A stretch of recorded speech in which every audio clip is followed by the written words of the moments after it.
Salut! Ça te dit qu'on sorte un peu? Ouais, ça me changerait un peu les idées. Cool. On va se manger une entrepôt-crie? Je sais pas. J'aimerais mieux éviter.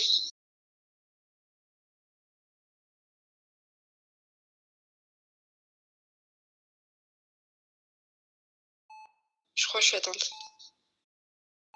Cette situation, on l'a voulu. On a tout épuisé jusqu'à ce qu'on en arrive là. J'ai passé le cap d'en vouloir à mes parents m'avoir mise au monde dans un tel foutoir. Celui ayant créé leur perte et qui scellera la mienne. Nous sommes tous malades.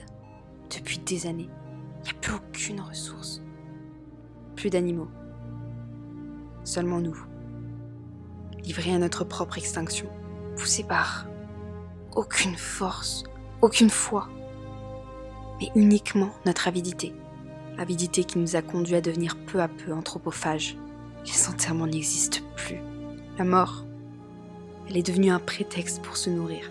Elle n'est plus synonyme de tristesse mais de survie. La pollution atmosphérique a atteint un pic irréversible. Je vis dans le monde dystopique que certains cinéastes décrivaient dans leurs films, à l'époque où on pouvait encore en regarder. Aujourd'hui, la vie se résume à espérer la mort d'autrui pour assouvir sa faim et alimenter davantage nos carences. Nos maladies, handicapantes, mortelles, et qui se multiplient. La mauvaise et suralimentation de nos ancêtres a engendré des mutations cellulaires et génétiques, modifiant notre organisme. Certains antibiotiques présents dans la viande ont altéré la qualité de notre corps, et donc celle de notre alimentation de demain. Certains survivent, d'autres sont atteints. Je sais pas qui sont les plus chanceux finalement.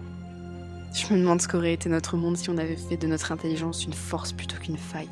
L'incurable est mis en cage, enfin privé de ses propres folies. Si Méta aurait nous été, Terre aurait été épargnée.